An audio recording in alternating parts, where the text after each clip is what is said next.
여러분, 예레미야에게 별명 하나 있습니다. 목사님 벌써 말씀하셨죠. 그것은 눈물의 선지자입니다.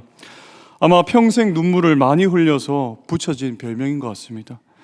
그런데 예레미야가 그의 별명대로 평생 눈물을 흘린 이유는 다름 아닌 우리 이스라엘 백성들 때문이었습니다. 당시 이스라엘 백성들은 하나님을 떠나 우상에 빠져서 멸망의 길로 치닫고 있었습니다. 9장 1절의 말씀이 그 상황을 잘 설명해 줍니다. 어찌하여 내 머리는 물이 되고 내 눈은 눈물의 근원이 됐고 죽임을 당한 딸 내 백성을 위하여 주야로 울리로다. 바벨론이 세계를 지배하던 그 시절에 모든 선지자들이 다 고난을 받았지만 여러분, 예레미야는 유난히 고난을 많이 받은 선지자였습니다. 그 이유는 예레미야 선지자가 바벨론을 향해서 꾸짖기보다는 예루살렘 그 성전의 타락을 지적했고 성전의 제사장을 꾸짖었고 우상을 숭배하는 백성을 모두 꾸짖었기 때문이었습니다. 여러분, 사진 한번 보실까요? 예레미야는요, 나무 멍에를 매면서 시청각으로 알려줬습니다. 우리가 타락했어요. 죄로 지은 우리의 죄로 인해서 하나님이 우리를 징계하실 겁니다. 바벨론에 의해서 우리가 처참하게 멸망할 테니 어서 항복하십시오. 그리고 70년 후에 다시 회복되어 우리가 돌아오게 될 것입니다 라고 얘기했습니다. 그런데 여러분, 백성들은 어떻게 했을까요? 선지자의 메시지를 거부합니다. 그리고 그를 미워했어요. 이때 여러분, 하나냐라는 선지자가 등장합니다. 28장에 등장하는데요, 그는 2년만 고생하면 된다고 거짓된 평화의 메시지를 주의 백성들에게 선포했습니다. 2년 안에 바벨론으로 넘어간 성전 기구들이 다시 우리 고국 땅으로 돌아오게 될 것이고 바벨론에 끌려간 왕과 백성들이 다시 돌아올 거라고 그들에게 거짓된 평화 메시지를 전했던 거죠. 여러분, 사람들이 이때 어떻게 반응했을까요? 누구의 메시지를 더 좋아했겠습니까?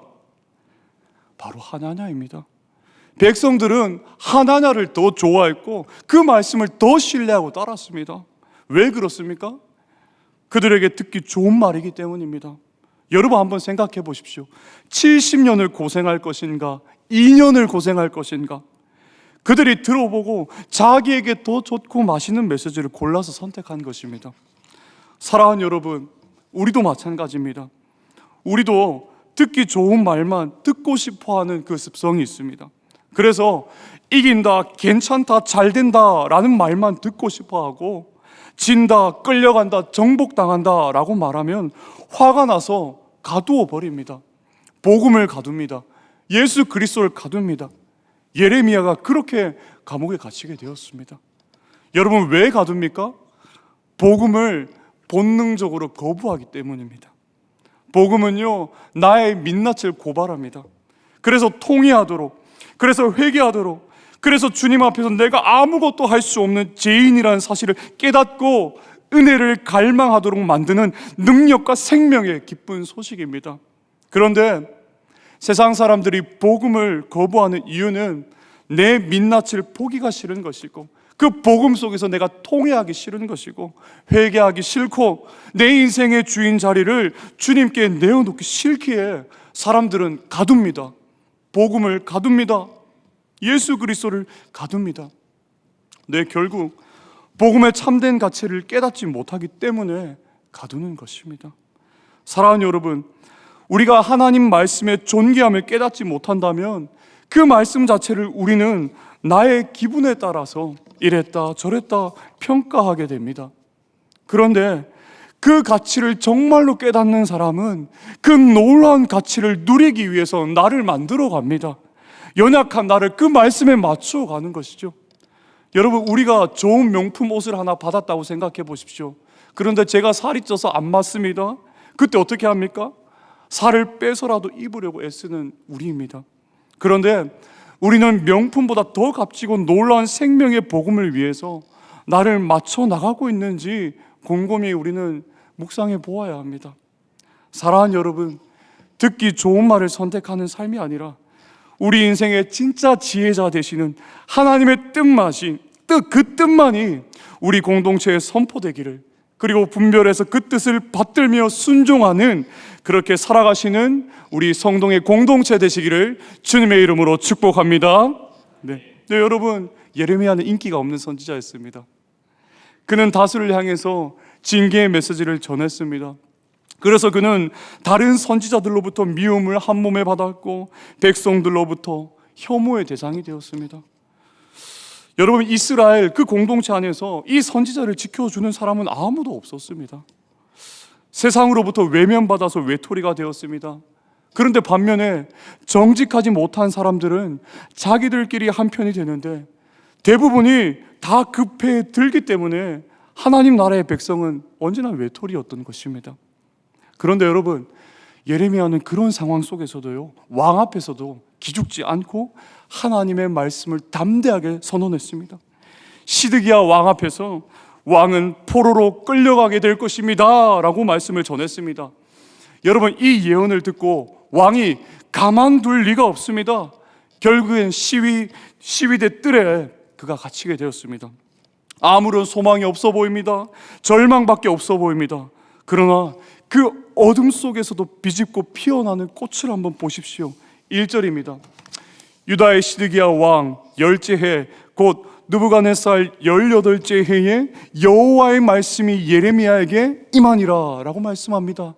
그리고 6절에도 동일하게 말씀을 선포하고 있습니다. 예레미야가 이르되 여호와의 말씀이 내게 임하였느니라. 아멘. 여러분, 여호와의 말씀이 그 순간에도 예레미야에게 임했습니다. 하나님의 말씀이 임했습니다. 이것이 변함없는 사실입니다. 그렇습니다.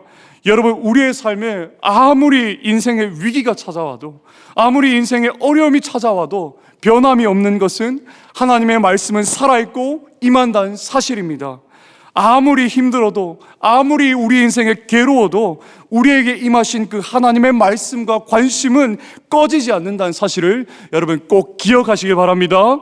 그리고 주님이 어떤 말씀을 주십니까? 7절을 보십시오. 보라, 내 숙부 살룸의 아들 하나멜이 내게 와서 말하기를 너는 아나돗에 있는 내 밭을 사라. 이 기업을 물을 권리가 너에게 있느니라 하리라 하시더니, 여러분, 하나님은요 정말 이상한 상황 속에서 이상한 말씀을 주시는 것 같아요.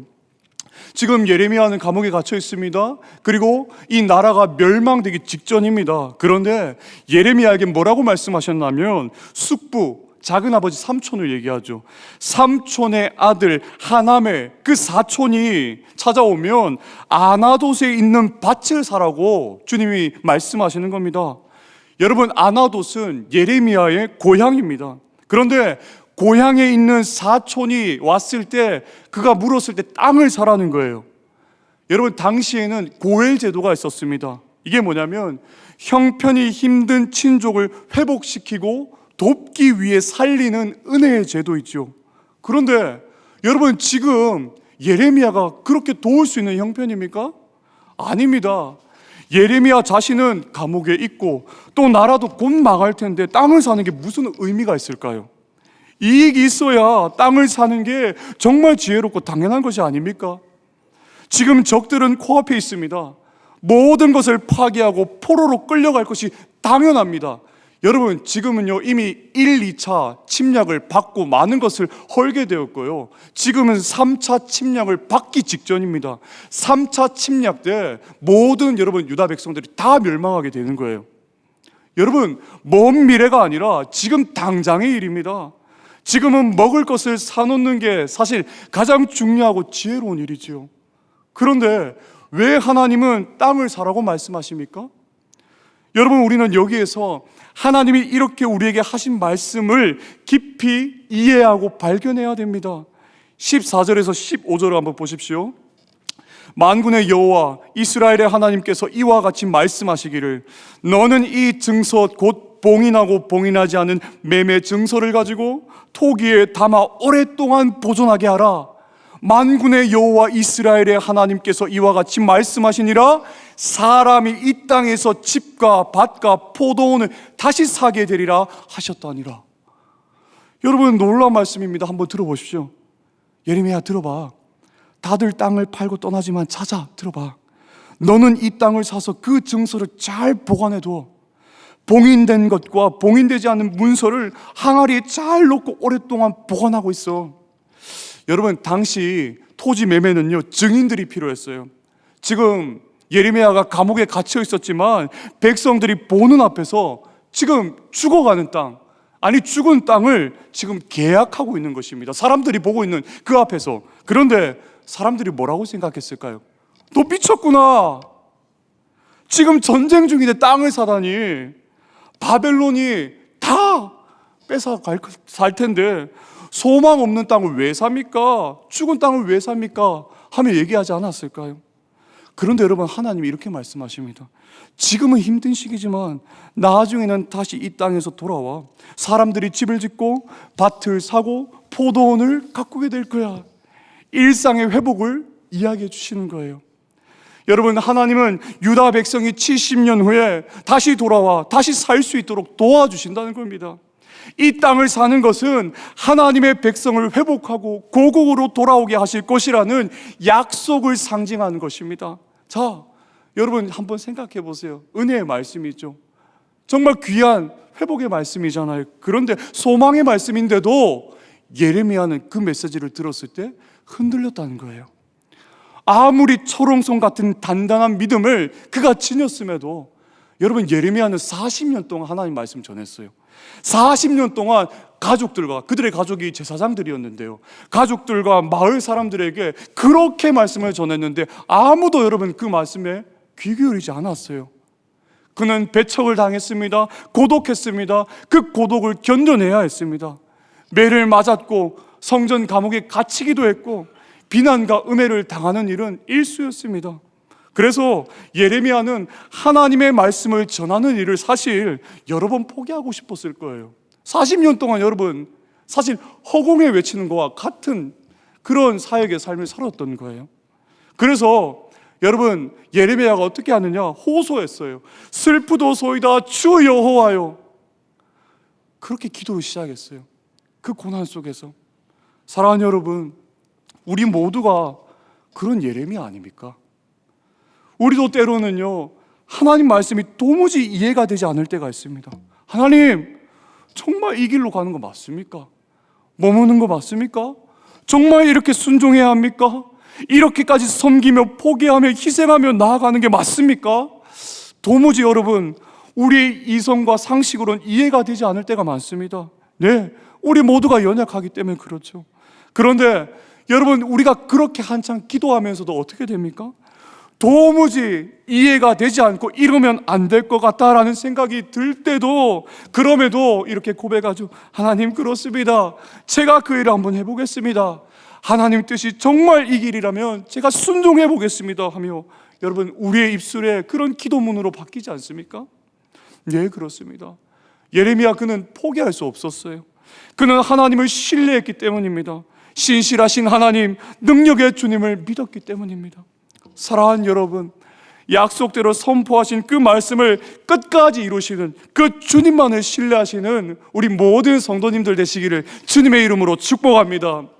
모든 상황을 뒤집으시고 놀랍게 역전시키시는 그분의 능력을 의지하십시오. 악한 길이 아니라 주의 백성을 끝내 선한 길로, 복되고 아름다운 길로 인도하시는 그분의 성품을 끝까지 바라보시는 믿음의 백성들 되시기를 주의 이름으로 축복합니다. 여러분, 예레미야는 슬픔 중, 의심 중 기도하다가 결국에 어떻게 하냐면요, 하나님을 찬양했어요. 17절 18절 여러분, 제가 한번 읽어보겠습니다. 슬프도소이다 주 여호와여, 주께서 큰 능력과 표심팔로 천지를 지으셨사오니 주에게는 할 수 없는 일이 없으시니이다. 주의 은혜를 천만인에게 베푸시며 아버지의 죄악을 그 후손의 품에 갚으시오니 크고 능력이 있으신 하나님이시요 이름은 만군의 여호와시니이다 라고 고백합니다. 여러분, 여기의 핵심이 무엇입니까? 이뿐만이 아니라 뒤에 단락의 그 기도의 내용들을 보면 하나님을 다양한 모습으로 찬양하지만 한 문장으로 요약하면 이겁니다. 하나님은 할 수 없는 일이 없는 하나님이시다. 바로 전능하신 하나님에 대해서 선포하고 고백하는 거죠. 네, 지금 여러분 우리가 처해 있는 그 상황이 최악의 상황이라 할지라도 여호와 하나님께서는 불가능이 없으시다는 것입니다. 그리고 하나님은 천만인에게 은혜를 베푸시며 만군의 여호와 되시는 능력의 하나님 되심을, 여러분 예레미야는 그 고난과 고통의 속에서 하나님을 찬양했다는 것입니다. 여러분 여기에 나오는 은혜란 말은요, 히브리어로 헤세드란 단어인데 이는 뭐예요? 하나님은 변함없고 신실한 사랑으로 주의 백성들의 삶을 지키시고 인도해 주신다는 은혜의 말씀이죠. 예, 그분은 변함없이 그 은혜를 풍성하게 공급하시는 분입니다. 천만인에게 수천 대대에 이르기까지 공급하시는 능력과 은혜의 주님이시죠. 모든 것을 가능케 하시는 분, 모든 상황을 뛰어넘을 수 있는 분이십니다. 그런데 사랑하는 여러분, 우리가 보통 기도할 때 우리는 이렇게 보통 기도할 때가 많아요. 하나님, 제가 이러이러한 이유로 저러저러한 이유로 너무 힘들어요, 도와주세요. 이렇게 기도의 포문을 우리가 열 때가 많습니다. 그런데 여러분 예레미야는 어떻게 했습니까? 하나님이 먼저 어떤 분이신가에 대해서 주목하고 있습니다. 그분이 도대체 누구인가? 우리가 의지하는 그 대상은 어떤 분인가? 그분에게 시선을 집중하며 그분이 어떠하신지를 아주 깊게 고백하고 찬양합니다. 그렇습니다, 여러분. 우리가 기도할 때도 마찬가지입니다. 이 크신 하나님을 바르게 고백해야 됩니다. 이렇게 고백하면 돼요. 그냥 하나님을 하나님스럽게 고백하면 됩니다. 여러분, 하나님은 상황 가운데 매이시는 분이 아닙니다. 우리의 현실의 문제를 해결할 수 없는 분도 아니십니다. 하나님은 이 모든 것 위에 계신 능하신 분이시고 그 어떤 것으로도 침해받지 않는 능하신 분이십니다. 여러분, 예수님이 우리에게 가르쳐 주신 기도를 한번 떠올려 보십시오. 우리는 그 기도를 주기도문이라 부르고 있는데 처음에 기도의 포문을 어떻게 열고 있습니까? 일용할 양식을 구해 주십시오? 아닙니다. 하늘에 계신 우리 아버지요. 여러분, 하늘에 뭐가 담겨 있습니까? 하나님의 능력, 그분의 무한하심을 이 하늘이란 단어에 담아서 여러분 우리 모든 주의 백성들이 고백하는 것이죠. 그런데 그런 능력의 하나님이 우리의 아버지가 되신다는 거예요. 아버지가 되신대요. 나의 아버지가 되시는데, 고난 속에서 나를 건져주시는 능력의 아버지가 되신다는데, 근데 나만의 아버지가 아니라 여러분 오늘 우리의 삶에 모여있는 온 성도들, 우리 모두의 아버지가 되신다는 사실입니다. 그게 얼마나 여러분 위로가 됩니까? 그래서 여러분 우리 모두가 얼마나 격려하고 서로 끌어주고 지지하며 함께 여러분 믿음을 세워가며 하나님 나라를 세워가는 공동체가 되어야 되겠습니까? 여러분, 이런 고백과 기도가 왜 우리에게 중요합니까? 지금 보세요. 예레미야 상황을 보십시오. 지금 당장 내 눈앞에 적들이 여러분 바깥에서 몰려오고 있었어요. 세상이 너무나도 강합니다. 그리고 지금 내 옆에는요, 아무런 믿음 없는 사람들로 둘러싸여 있었으니 이런 상황에서 여러분 의지할 대상이 어디 있습니까? 평생을 눈물을 흘리며 40년 동안 복음을 전하고 회개하라고 전했지만 회개하지 않았던 백성들이 사방에 깔려있고 지금 우리를 치러 오고 있는 그 바벨론 군대가 눈앞에 있습니다. 총체적인 난국입니다. 외적으로도 세상의 공격이 너무 강하고 여러분 내 안에서도 너무나도 여러분 서로 함께 할 수 있는 사람이 없다는 거예요. 잡을 게 없어요. 잡을 게.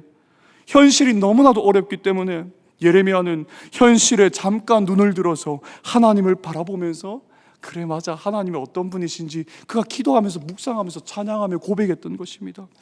사랑하는 여러분, 지금 우리는 어떻습니까? 우리 중에 개인적인 문제로 힘든 시간을 보내고 계시는 분들이 있으시죠.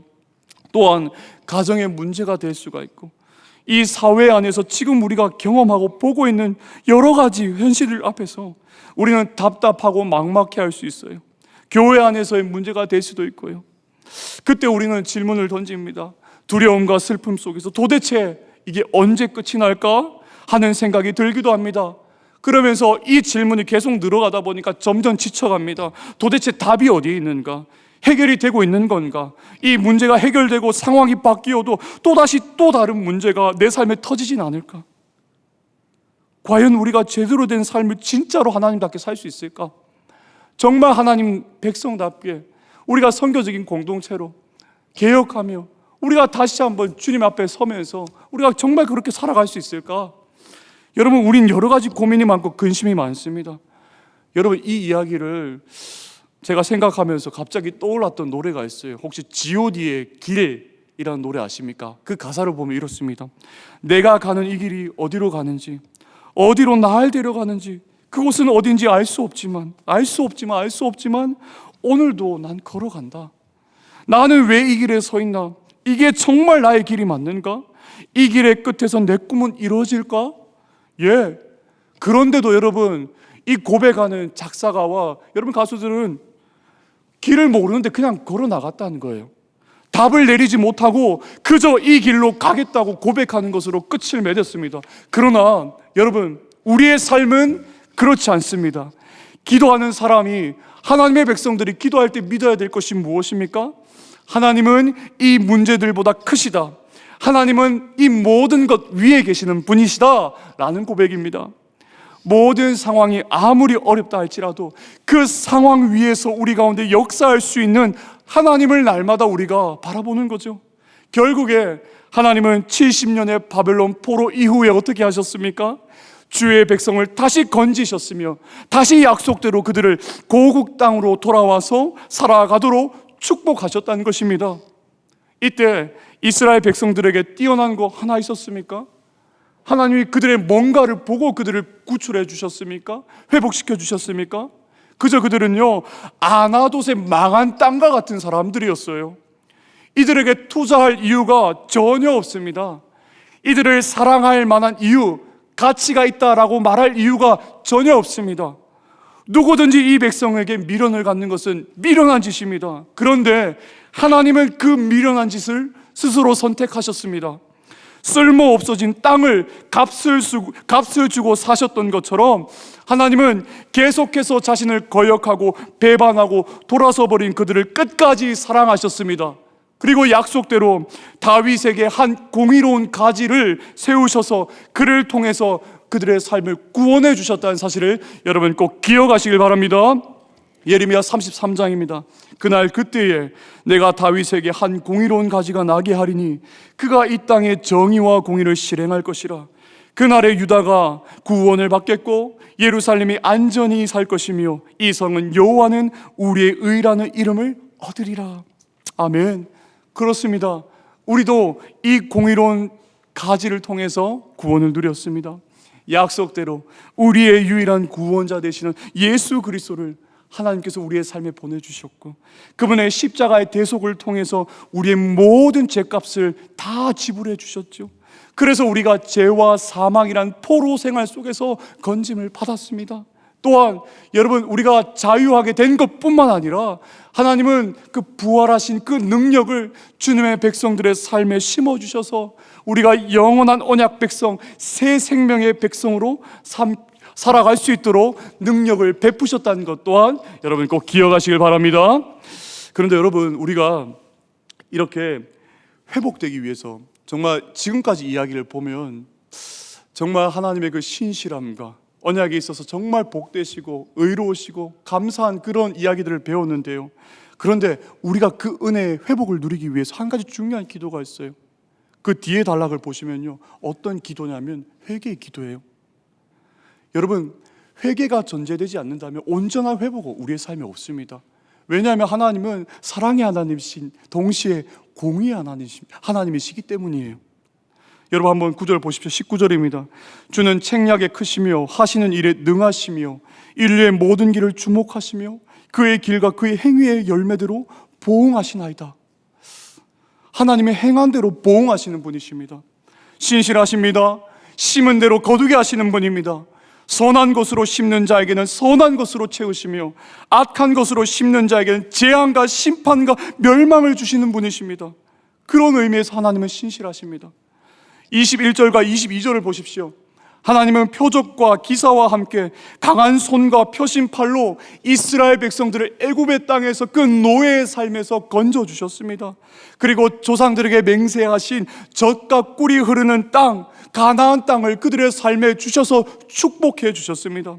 네, 구원하는 그 모든 과정 속에서 하나님이 주의 백성들의 삶에 함께 하셨던 것입니다. 그런데 여러분, 문제는 그 축복을 받고 나서 그들의 삶이 어땠느냐입니다. 그게 문제였습니다. 23절입니다. 그들이 들어가서 이를 차지하였거늘 주의 목소리를 순종하지 아니하며 주의 율법에 행하지 아니하며 무릇 주께서 행하라 명령하신 일을 행하지 아니하였으므로 주께서 이 모든 재앙을 그들에게 내리셨나이다. 그들은 여호와의 말씀에 순종하지 않았고 귀 기울이지 않았습니다. 하나님은 너무나도 오랜 시간을 참으셨습니다. 또 참고 또 참으셨습니다. 사사기의 300여 년의 시간을 참으셨고 열왕기상의 모든 이스라엘의 불순종의 역사를 하나님은 다 기억하셨지만 다 하셨지만 다 참으셨어요. 거의 1500여 년을 참으셨던 겁니다. 그런데 더 이상 백성들의 죄악을 하나님은 볼 수 없었던 것입니다. 하나님은 거룩하고 공의로우신 분이시기 때문입니다. 그래서 이들에게 재앙을 내리시겠다고 결정을 내리신 것입니다. 사랑하는 여러분, 지금 이 예레미야의 고백, 이 기도의 내용이 무엇입니까? 여러분, 이런 내용입니다. 그렇습니다. 하나님, 우리 죄 때문입니다. 하나님이 무능해서 우리가 이런 어려움을 당하는 게 아니라 하나님이 우리를 적게 사랑해서 이런 크나큰 아픔과 대적을 당하고 외로움을 당하는 것이 아니라 우리가 하나님의 신실함에도 불구하고 불순종했기 때문입니다. 그래서 우리가 이런 어려움을 당하고 있는 것입니다 하고 여러분 고백하고 있는 것입니다. 사랑하는 여러분, 우리 삶에 나타나는 고난의 이유를 우리가 다 알 수 없죠. 우리의 연약한 지식과 지혜만으로 무궁하신 그 하나님의 놀라우신 그 역사를 다 헤아릴 수가 없습니다. 그런데 그럼에도 우리가 놓치지 말아야 될 것은 우리의 삶에 나타나는 고난의 이유 중 우리의 잘못, 공동체의 잘못, 교회의 잘못, 삶의 잘못, 우리의 죄로 나타난 경우도 있다는 것을 우리는 겸손히 여러분 받아들여야 됩니다. 이스라엘 백성들의 아픔은 그들의 불순종으로 인함이었습니다. 하나님이 주셨던 여러 번의 기회를 그들이 잡지 않았기 때문이었습니다. 그리고 이런 일이 오늘 우리에게도 일어날 수 있다는 것을 잊어서는 안 됩니다. 그렇다면 여러분, 우리는 우리의 삶에 나타나는 여러 가지 그 이유들을 기도하며 겸손히 여러분 우리 스스로 우리 자신들을 한번 돌아봐야 됩니다. 하나님 왜 이런 상황을 주셨습니까 하면서 분노하고 불평하고 원망하기 이전에 혹여나 이것이 나로 말미암아 생기진 않았는지 돌아봐야 됩니다. 그것이 혹 나의 죄 때문이라면, 우리 공동체 죄 때문이라면 용서하고 회개의 은혜를 구해야 됩니다. 기도의 자리에서 회개와 용서하며 정말 씨름하며 주님의 은혜를 구해야 됩니다. 그리고 십자가에서 모든 걸 다 이루신 주님 앞에서 이 모든 문제를 해결해야 됩니다.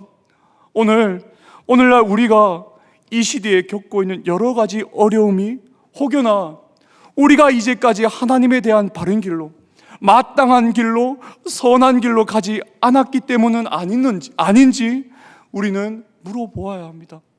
사랑하는 여러분, 우리가 경험하는 그 모든 어려움들, 재앙의 문제, 공동체의 문제, 교회의 문제, 사회의 문제, 고통의 문제들 앞에서 나와 우리 자신을 돌아보며 정말 주님의 은혜를 간구해서 참된 회복을 경험하시는 복된 성도의 공동체 되시기를 주님의 이름으로 축복합니다.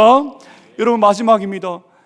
이제 마지막 예레미야가 이렇게 기도를 마무리하고 있어요. 24절에서 25절 한번 띄워주실까요? 여러분, 이 내용이 이런 내용이에요. 주님 보십시오. 주님 말씀대로 우리가 정말 우리의 성이 갈대아인의 손에 넘겨졌습니다. 망했습니다. 망하는 것이 눈에 보입니다. 하나님 말씀대로 성취된 것이 그 결과가 사실 너무 고통스럽습니다. 너무 슬픕니다. 상황이 너무 좋지 않습니다. 우리가 완전히 망했기 때문이죠. 그런데 그런 와중에도 저는 당신의 말씀에 순종했습니다. 땅을 샀습니다. 망하는 과정에도 저는 주의 말씀에 순종했습니다. 그 말씀을 청종하고 따랐습니다. 주님을 신뢰했습니다. 주님께 시선을 온전히 집중했습니다. 망해가는 땅, 망한 땅을 저는 분명히 값을 지불하고 샀습니다. 당신의 말씀에 순종해서 확신하며 샀으니 하나님께서 그 약속을 반드시 지켜주십시오 하며 여러분 하나님의 신실한 성품을 의지하며 기도했던 겁니다.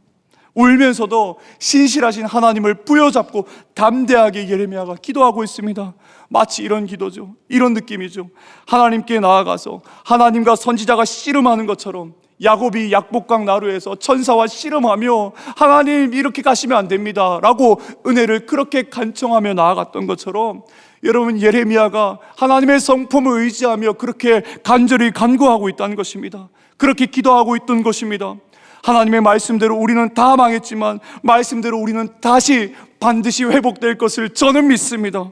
그래서 저는 그것을 믿고 그 믿음을 가지고 은 17세겔로 지금 순종하며 증명했으니 하나님 제 기도를 들어주시고 70년 지난 후에 우리를 회복시켜 주시옵소서 하며 기도한 것입니다. 그리고 여러분, 그렇게 기도를 마쳤을 때 하나님이 이렇게 말씀해 주셨어요. 우리 함께 읽어보겠습니다. 27절입니다. 그 기도의 끝으로 하나님이 말씀해 주십니다. 시작. 나는 여호와여 모든 육체의 하나님이라 내게 할 수 없는 일이 있겠느냐. 아멘. 사랑하는 여러분, 우리가 이 땅에서 하나님 자녀다운 삶을 살아갈 때, 그 십자가의 삶을 살아갈 때 우리의 삶의 고난은 필연적으로 나타납니다. 그러나 여러분, 그 상황 속에서 낙심하지 마십시오. 그리고 눈을 들어 산을 바라보십시오. 우리의 도움이 어디에서 옵니까? 천지를 지으신, 우리를 창조하신 우리 아버지 여호와께 있습니다. 그 창조주 하나님의 은혜를 우리가 깨닫고 누리게 하시는 그리스도를 의지하며 오늘 하루도 여러분 승리하며 당당하게 하나님 백성다운 삶을 걸어내 나가시는 주의 백성들 되시기를 주님의 이름으로 축복합니다.